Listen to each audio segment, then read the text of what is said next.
to the Badlands.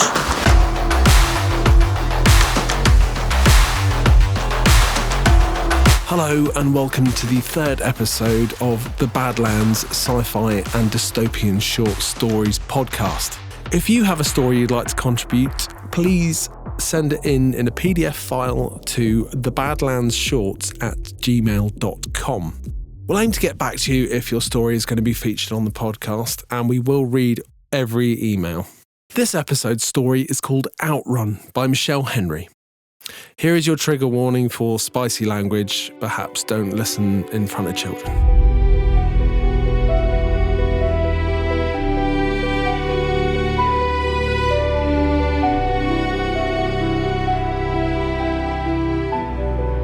Charlie popped the cap on the last Michelob and returned to her place in front of the TV. She sank back into the scruffy Barker lounger, raised the bottle to her lips and took a shallow swig. Her eyes began to glaze as the TV continued its droning dialogue concerning the rapidly deteriorating relations between the US and China. All direct communications had ceased, and now news channels simply broadcast increasingly frosty press statements issued by both regimes. The usual "all options remain on the table" quotes and the repetitive saber-rattling rhetoric continued to populate these indirect exchanges. Charlie could not understand why she was unable to ignore the continuing dumpster fire. Neither side was stupid enough to launch anything grandiose, she'd decided, but how either side could retreat back from this obscene pissing contest was another matter.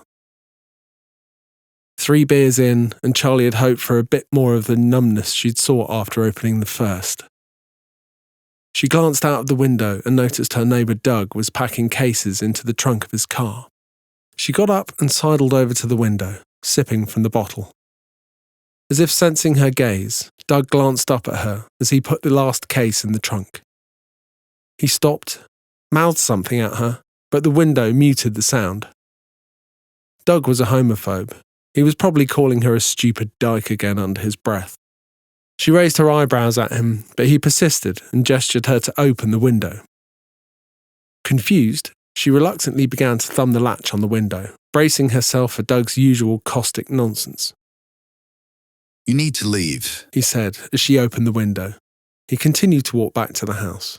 "Yes, thank you, Doug. You've made your feelings about me quite clear," she retorted, dryly, turning to close the window, admonishing herself for facilitating his baiting. He stopped on the lawn and turned to face her properly. "No, Charlotte. I mean, you need to get out of here. It's not safe. We're within the damage radius here," he said, and began to walk towards the house. "What?" she retorted. "Writing's on the wall, Charlotte. Leave while you can," he said, walking backwards as he spoke. He disappeared into the house. She latched the window and walked back to her seat in front of the TV, frowning to herself. "Crazy old bastard," she whispered to herself before draining the last of the beer. Her phone rang and snapped her out of her daze. Martha. What did Martha want? She desperately wanted to answer it, but also felt like ignoring it at the same time. She stared at her phone, and after a while the ringtone ceased. She continued staring at the phone screen, and almost immediately it began to ring again. Martha. "Hi, what's up?" she asked, trying to sound as nonchalant as possible. It had only been 3 months since their split, but it may as well have been yesterday judging by the knot forming in her stomach. "Jesus, Charlie, I spoke to my brother and he's almost certain the Chinese will attack, probably today," blurted Martha without taking a breath. "So down," Charlie replied, shifting uncomfortably in her seat and changing her grip on the phone. "Penny's at school. My car is still out of action. I don't know what to do," Martha continued at the other end. Charlie got up and walked over to the window in time to see Doug climb into the car and slam the door shut. He gunned the engine and put the car into gear, accelerating up their small cul-de-sac to the main road. "Listen, Martha, I'm sure everything—" "It's not going to be okay, Charlie. Eli is never wrong about this sort of stuff. You know that," interrupted Martha. She had a point.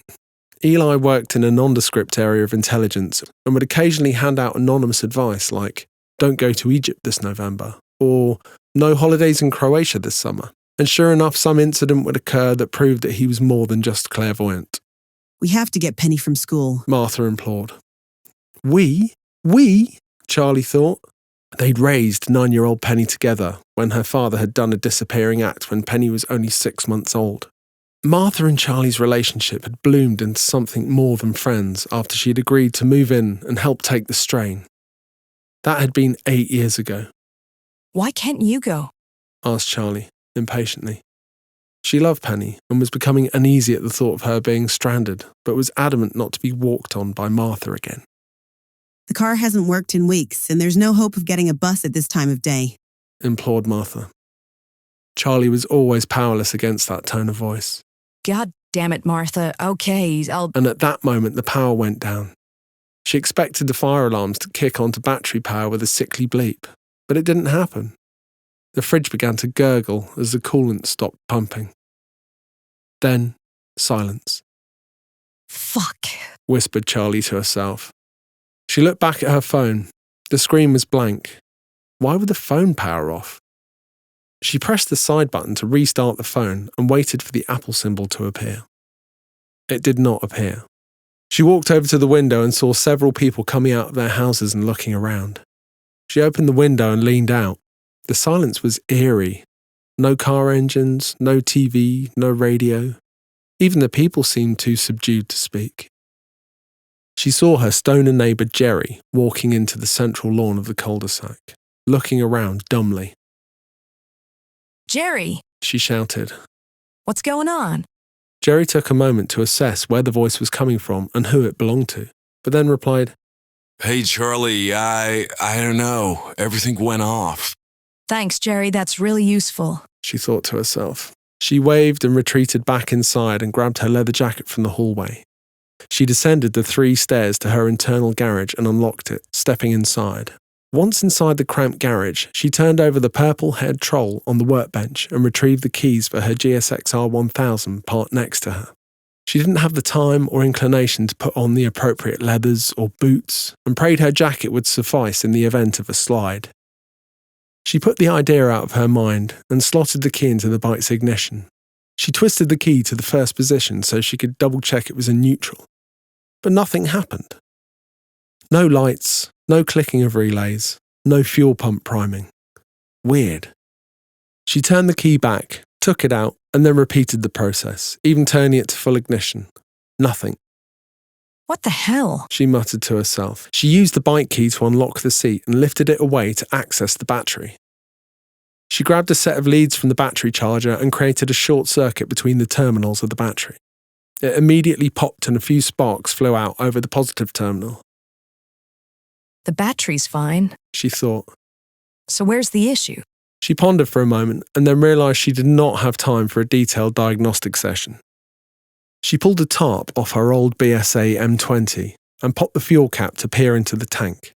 It had been several weeks since she'd ridden it, and was glad it had actually run quite nicely the last time she'd used it. She always left the keys in the ancient ignition barrel for convenience, but double-checked that they were present. There was enough fuel, she decided, so she leaned over to the garage door opening push button and pressed it firmly. Nothing. Of course there was nothing. There was no power. She approached the heavy garage door and started opening it manually, fighting not only the weight but the auto mechanism gears that normally took care of this task. Slightly breathless but triumphant, she returned to the BSA, leaned it towards her body and walked it gingerly out of the garage, trying not to scratch anything on her way. She leant the bike back on its kickstand on the driveway and returned inside the garage to retrieve her helmet and a spare for Penny. She walked back out of the garage door and, checking she had her house keys, heaved the awkward door shut behind her, completing with a satisfying clunk. She fed the spare helmet up her elbow and placed her own over her head, flipping the visor up to ease her breathing as she popped out the kickstart lever. As she was about to jump on the kickstart, she noticed Doug walking back up the cul-de-sac, red-faced, heaving a huge bag uncomfortably over his shoulder. She stepped back from the bike for a moment and waited for Doug to walk into earshot. What's going on? She started. I thought you were going. The car died. Grunted Doug. You need to get inside. Why? Asked Charlie, perplexed. Have you noticed everything is off? Like everything? He said, enunciating the syllables individually. Sure, like a power cut. I'm old enough to. It's not a power cut. Doug cut her off, raising his voice. Get indoors, run the bath, close the curtains. Are you okay, Doug? She asked, almost amused. Doug had finally disappeared fully into one of his conspiracy theories.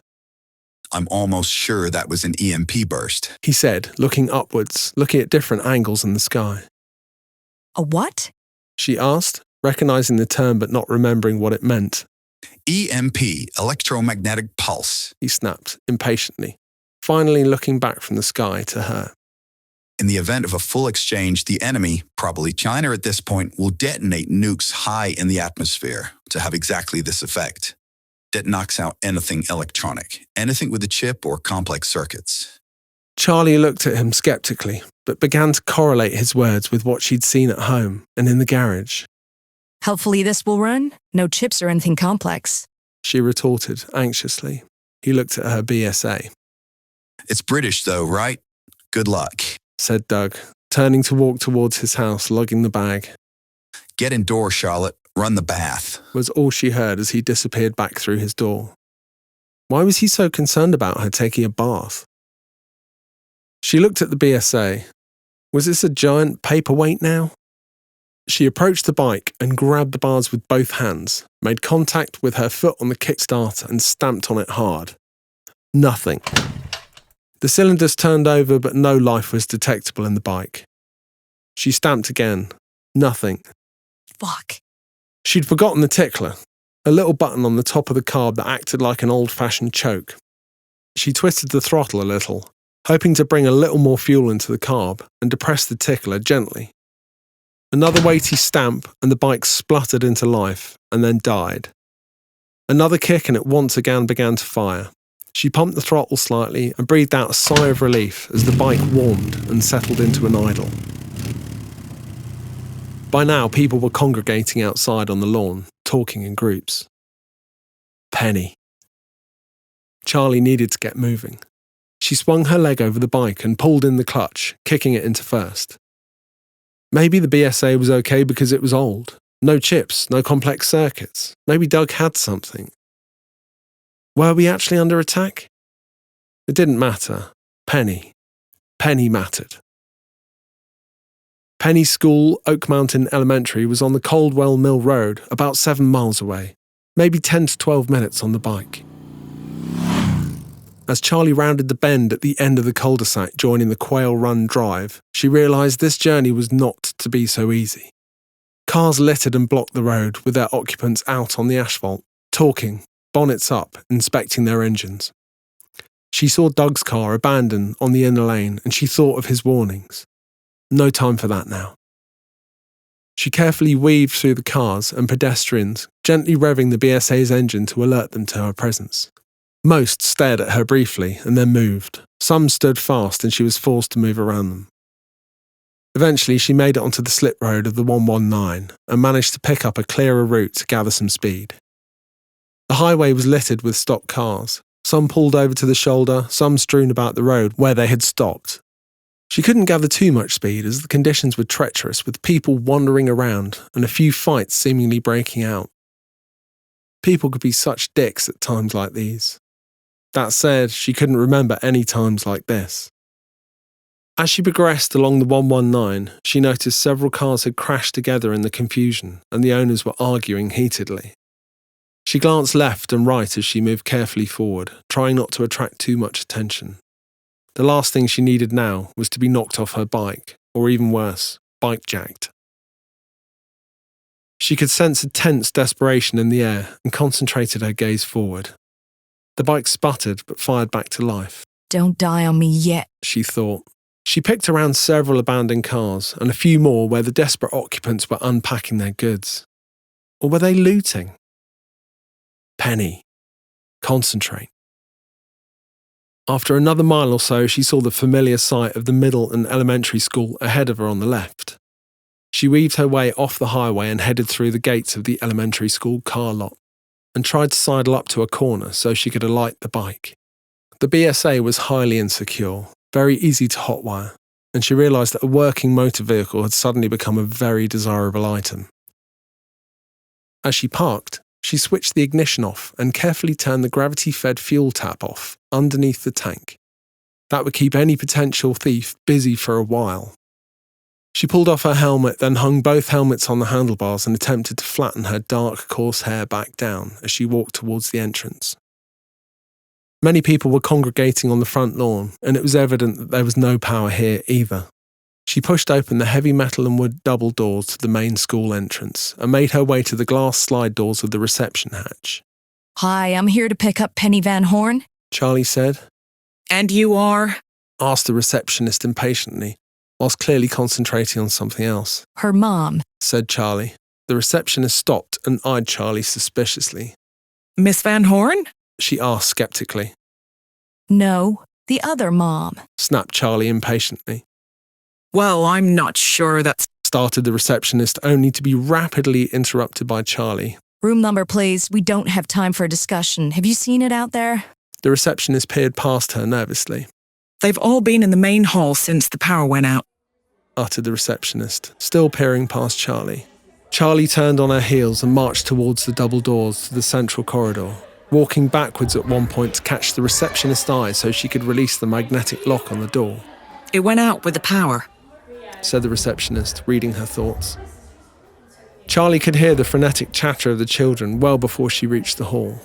Adding to that was the placatory pleading from the teachers, and Charlie knew they were struggling to keep a lid on the situation.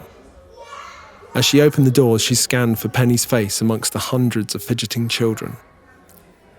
Ninny! Shouted a voice. It could only have been Penny. Soon after she'd learned how to speak, Penny would call Martha Mommy or Mama. So between Martha and Charlie, they started using Mimmy to refer to Charlie. And over the months it stuck, and to this day she called Charlie Mimmy, even though they were no longer together. The words stabbed into her and she felt tears welling around her eyes. She ran towards Penny, and Penny in turn broke rank with her classmates on the bleachers and ran towards Charlie. They hugged tightly as they met, Charlie on her knees. Miss, you can't just... started one of the teachers, only to be cut off mid-sentence by the rising wail of a civil defence siren. At that moment, chaos broke out. Children began to scatter from where they were seated, and teachers and staff started shouting and gesturing towards the children to sit themselves back down. In the panic, Charlie grabbed Penny's hand and made for the door. At this point, the teachers were too distracted with trying to maintain order to notice Charlie and Penny slipping out of the hall. As they made their way outside, the volume of the sirens grew exponentially. What's going on? Shouted Penny, trying to be heard against the growing din. People started streaming out of the school and scattering in all directions. Was this really happening? A false alarm? A real attack? Doug had talked about the pulse before a nuclear attack that knocked out anything with complex circuitry. Was a nuclear attack happening now? Right now? The BSA was where she'd left it, including the helmets. We're going to get Mommy, shouted Charlie, putting Penny's helmet over her head, pushing her braids aside so that she could see clearly out of the visor. She then put her own helmet on and pulled out the Kickstarter. She switched on the fuel tap, turned the ignition on, and kicked the starter lever. The bike was still warm and it turned over immediately. Charlie swung her leg over the seat and gestured to Penny to jump in front of her. They clashed helmets briefly and jostled around to get as comfortable as the bike would allow. Charlie gunned the engine and they moved rapidly towards the exit of the school's car lot. Martha lived in their old house in Jameswood, a few miles from Indian Springs Village, about the same distance back from the school. It was a cute bungalow full of memories for Charlie, some great, some not so great. Martha had better have stayed put. She guided the bike through abandoned cars, often touching her toes to the asphalt to steady herself. Soon they were back on the 119, heading back towards Jameswood. Things were even worse now, and people snaked through the gaps in the cars, fleeing in all directions. In the melee, Charlie noticed a thick-set man staring at her.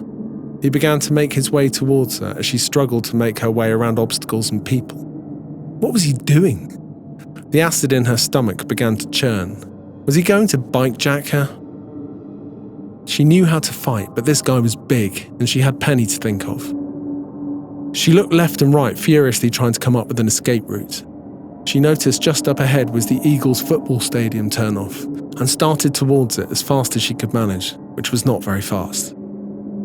The big guy broke into a jog towards her, pushing people out of the way, but just as he was reaching striking distance, she veered off into the stadium grounds and hit the accelerator, gliding through the mostly empty parking lot.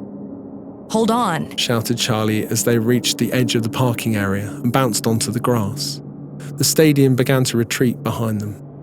The going over the rough grass was difficult, and Charlie wrestled with the handlebars, clutching tightly to Penny with the tops of her arms.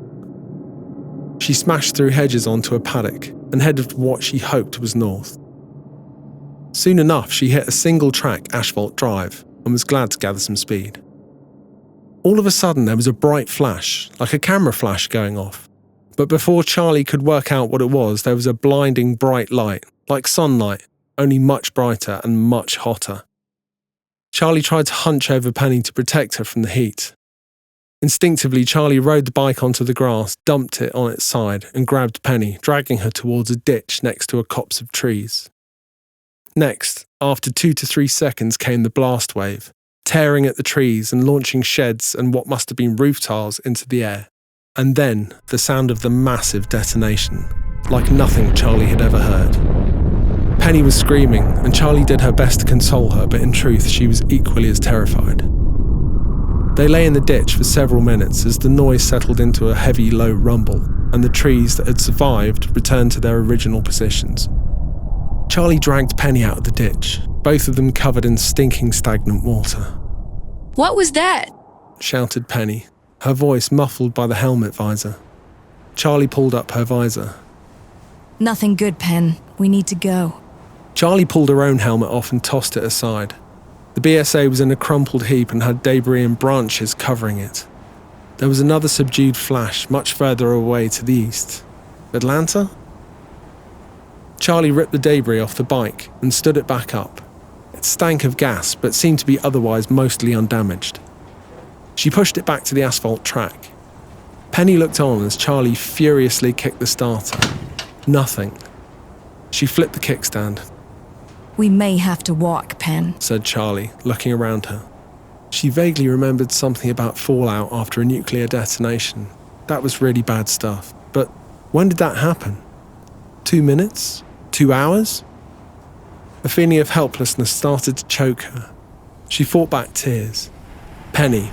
I have to save Penny, she thought, and went back to the bike for one final kick. It started immediately, as if nothing had happened. The relief flooded through Charlie and she beckoned to Penny. The top of a huge mushroom cloud was now visible to the north. Downtown Birmingham, she guessed. The middle of it was vivid, pulsating orange, with a black shroud covering it like a filthy spider's web as it rose into the atmosphere. Charlie was mesmerised, but realised they needed to leave. Her face felt sunburnt from the flash, she decided. Was that radiation? No time to second-guess now.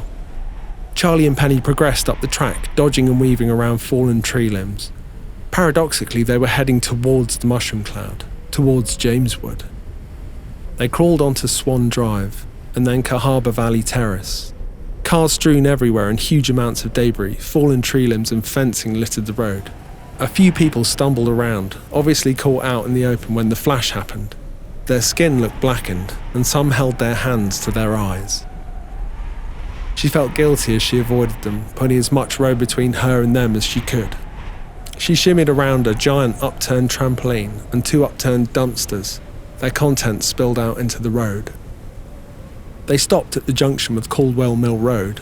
Was it left or right to Jameswood? She turned right into more chaos, ducking and diving to avoid obstacles and people. She saw the first fatal casualties. People crushed under debris, ripped from houses and small cars that had been flipped by the shockwave.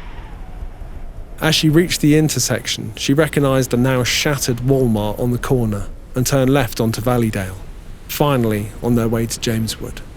She passed more dazed walking wounded and several cars with shattered windows, their contents strewn over the road. As she progressed, the roads became more deserted, and finally she turned left onto Jameswood and headed for their old house. Penny wriggled under her arms as they approached the front lawn. Charlie throttled down, switched to neutral and flipped the kickstand. She slid Penny off the seat and flipped her own leg over the bike. The exhaust and manifold crackled as it cooled. Penny tugged at her helmet and heaved it off, discarding it onto the lawn. Martha was at the door, flinging her arms wide for Penny, who ran to her. They clung to each other and Charlie approached cautiously. Martha opened her arms and beckoned Charlie into the embrace. There was an eerie darkness over the early afternoon sky. The mushroom cloud glowed faintly orange, but was mostly grey and black now. Mommy, my mouth tastes funny. Said Penny, not wanting to let go of her mummy or Mimmy. Martha and Charlie shot each other a glance. That was not a good thing. Charlie didn't know why, but she knew it was bad. We got caught in the flash, out in the open. Said Charlie, her eyes fixed on Martha's. Martha looked down at Penny, tears welling in her eyes. We have to go. Said Charlie. We don't have long now until the fallout starts coming down. How long? Asked Martha, backing up towards the door. I don't know, but the longer we're outside, the worse it's going to get. Said Charlie, releasing her grip on the group hug. Let's go. Why can't we stay here? Implored Martha, looking back at the bungalow. No basement. Replied Charlie, walking backwards towards the bike. So? Asked Martha. Listen, I don't really know, other than that we have to get underground. Radiation, dust, or something. Martha let go of Penny and went inside. Charlie looked up at the darkening sky and felt a shimmer of nausea running through her. Her face felt tender and tight, like a bad sunburn. Come on, Pen. She gestured to Penny to come back onto the bike. I don't feel good, Mummy. Complained Penny, skulking backwards towards the bike. Penny got on the bike in front of Charlie, and soon enough Martha came out the front door, locking it as she left. Martha climbed awkwardly on the back of the seat, budging Charlie up, squashing Penny into the tank. Penny moaned and complained, but this was as good as it was going to get. Charlie tried to flip out the kickstart and jumped on it unsteadily. Luckily it turned over on the first crank and she sank back down into the sandwich between Penny and Martha and twisted the throttle gently. They wobbled off clumsily, but began to even out as they gathered a little speed. Time to head back to Indian Springs Village and hope that the roads were passable. They picked their way through littered roads, Mountain Park Drive, then Indian Crest Drive. All of the houses and cars they passed had shattered windows. One house was on fire, and they had to venture to the other side of the road to avoid the heat bloom. Soon, Charlie had to stop the bike and vomit just clear of her own leg onto the road. Penny cried, and Martha squeezed Charlie's arm as she gathered herself. Fuck, that can't be good. She thought to herself, wiping her mouth on her jacket sleeve. Her head began to swim, but she breathed in and focused. She kicked the bike into gear and pressed on. They passed 3 or 4 bodies. Traffic accidents or blast victims, she wondered. The cul-de-sac was eerily quiet as they rolled in at low revs. As they approached Charlie's house, they could see Doug sat on the steps of his porch with a bottle. What on earth was he doing? They pulled up and dismounted clumsily. Penny fell to the floor and retched. Martha hurriedly trying to grab her up. Doug exhaled loudly and took a swig from the bottle. It was tequila, Patron. You too, then? He said, lifting his head up to reveal livid burns on his face and scalp. Martha stifled tears and drew Penny to her. What happened? Asked Charlie, walking slowly towards him. Got caught in the flash. All this prep, all this knowledge I amassed, for what? I got flash fried, I'm a dead man. He spat bitterly and chugged again from the bottle, coughing a little. What do you mean, dead man? Charlie asked, her face contorted in fear. Did you see the flash? Asked Doug, swaying gently. I can see you have the TAM. And what about her and the kid? He asked, gesturing at Martha. Pen was with me, but had a helmet on? I shielded her a bit. Said Charlie weakly. I was indoors. Said Martha. What does this mean? Charlie sank to her haunches. Doug nodded and offered her the bottle. You'd better get indoors, miss. Said Doug to Martha. I'm taking Penny. Said Martha, grabbing onto Penny and pulling at her sleeve. Doug bunched up his face and shook his head. She'll cook you slowly. Said Doug, looking at the ground. I'm taking Penny. Shouted Martha, her voice breaking as she walked backwards towards Charlie's porch. Stay indoors for at least 4 weeks. Turn the water stopcock off and draw some water from the hot tank. As much as you can. The rest will stop to contaminate shortly. Take tins and buckets, go to the cellar. Doug ordered, looking into Martha's eyes. Charlie, come on. Shouted Martha, crying. Charlie, come on. She repeated in tears. Charlie stood up and ran to them, embracing them. There's too much to say now and no time. I'm not coming. I'll be a danger to you, said Charlie, her voice breaking. Martha and Penny both crying now. Go, Charlie said. go. The shout snapped Martha out of her daze, and she pulled Penny towards the front door. She looked back at Charlie as she slipped inside, their eyes locked for a second, and then she was gone. A second later, Penny opened the door and ran back out to Charlie. Mimi! She shouted and ran into Charlie's arms. Charlie squeezed her tight and didn't want to let her go. I love you, Pen. She said, half crying, tears stinging her burned cheeks. You have to go. Go with Mommy. I'll be okay. She lied. Penny. Shouted Martha from the door. And with that, Penny ran back to her, crying as she ran. The door closed and Charlie sat down on the porch next to Doug and took the bottle when he offered. Her throat was raw somehow, and the tequila stung as it descended. How long have we got? Asked Charlie, handing the bottle back. 2 days, 2 weeks, I don't know. I have an insurance policy. He said, opening the lapel of his jacket to reveal a Glock 9 pistol in a shoulder holster. He let the lapel close as Charlie digested the consequences. This is fucked up, Doug, Charlie said, gesturing for the bottle. That it is, Charlotte. He replied, retrieving a tattered, laminated photo from his wallet and studying it. Your wife?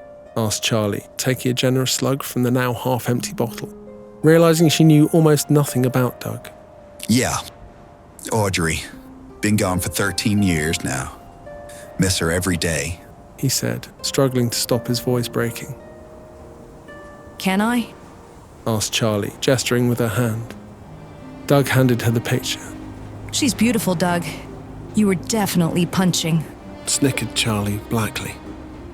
I was. He laughed, tears falling down his cheeks. Maybe you'll see her again, Doug. She said, handing back the picture. Maybe. He said, tucking his wallet away and taking a swig of the Patron, gasping a little as he came up for air. What do we do now? She asked, staring into the middle distance, to the end of the very empty cul-de-sac. I don't know, said Doug.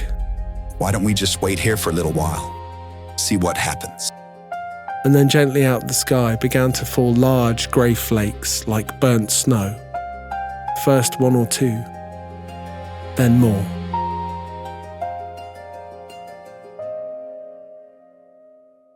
That concludes our reading of Outrun by Michelle Henry.